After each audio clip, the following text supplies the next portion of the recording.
Alors ce qu'il y a pour moi d'unique dans Fourvière, c'est d'abord que ça a été voulu par les Lyonnais eux-mêmes. Des Lyonnais qui ont voulu rendre grâce et remercier Marie et qui ont participé à la construction, à la mise en place d'un lieu que je trouve assez magique puisqu'il est entre terre et ciel. C'est un lieu étonnant. Étonnant parce que on voit que lui. Pour moi, c'est un peu un phare dans la ville. C'est un lieu magnifique, c'est le lieu qu'on a devant les yeux à chaque fois qu'on se lève le matin ou qu'on se promène sur les berges du Rhône. Quand on rentre à Lyon et qu'on voit la basilique, on sait, ça y est, on est à la maison. Fourvière, c'est vraiment une famille. Il faut se sentir comme chez soi. Et c'est vrai, on se sent comme chez soi. C'est une oasis de paix dans Lyon.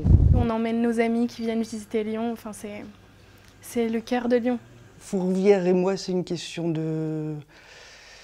d'amour, de confiance, voilà, c'est un lien fort. J'aime beaucoup ce lieu de Fourvière. Voilà.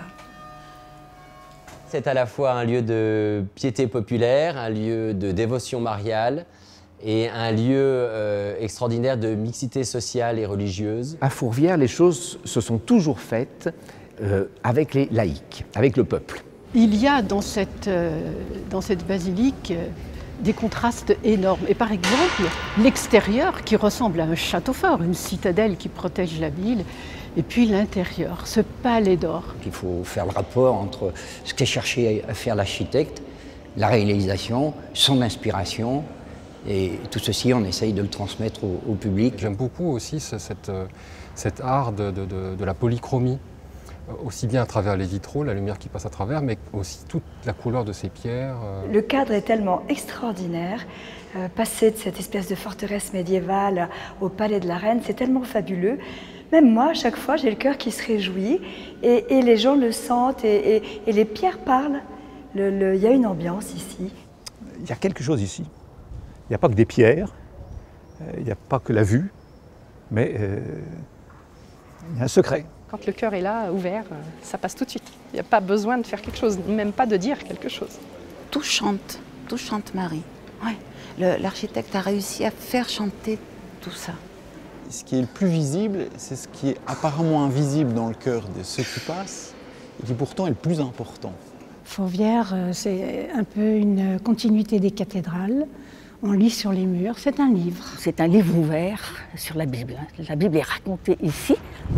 On a le ciel, on a une vue magnifique, on est près du ciel d'ailleurs, hein. Et puis il y a Marie qui nous tend les bras. Et les gens qui viennent à Lyon, ça se développe, ça marche très très bien, sont des gens qui veulent ressentir des émotions. Et c'est vrai que Fourvière, pour moi, fait sans aucun doute partie de cette espèce de profondeur de l'âme lyonnaise que les gens aiment bien. Tous les Lyonnais, fatalement, à un moment, regardent le regard qui se porte comme ça en haut vers Fourvière. Et même Louis XIV, sur son cheval place Bellecour, je pense que... Alors, le cheval, il est comme ça, et la Fourvière est là-bas, mais je pense que Louis XIV, quand il jette un regard à gauche, il voit la basilique lui-même.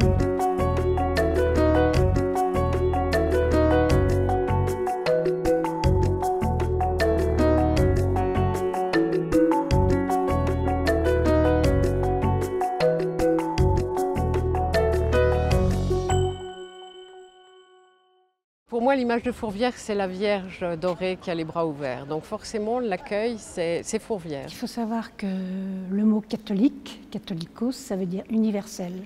Donc la mission de Fourvière, c'est d'accueillir des gens du monde entier. Cet aspect unique, et je crois unique même en France et peut-être dans le monde, c'est qu'elle réussit à faire en sorte d'attirer des publics très différents. Il y a des gens qui sont habitués, il y a des gens qui sont de passage, et je trouve vraiment très intéressant ce brassage un peu de ces gens qui viennent à Fourvière. Aussi bien au niveau nationalité, langue, culture, coutume, religion. Il y a des musulmans et c'est merveilleux parce qu'ils ont une grande dévotion pour Marie. J'aime beaucoup ici parce que c'est international.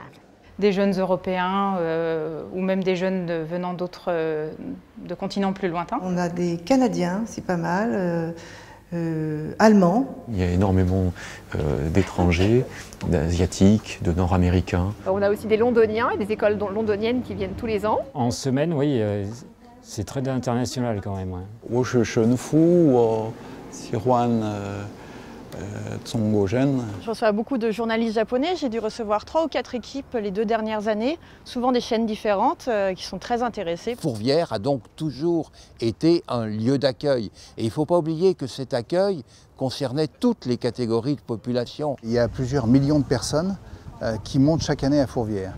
Donc c'est un lieu avec un nombre d'opportunités de rencontres qui est absolument extraordinaire. Je me suis rendu compte que les personnes qu'on accueillait, soit pour les visites découvertes, soit pour les visites insolites, avaient toute une demande. Si ce n'est pas une demande liée à la foi, c'est une demande de renseignement, c'est une demande de relation. Les gens sont très heureux qu'on vienne vers eux. C'est des moments d'émotion, des moments de partage.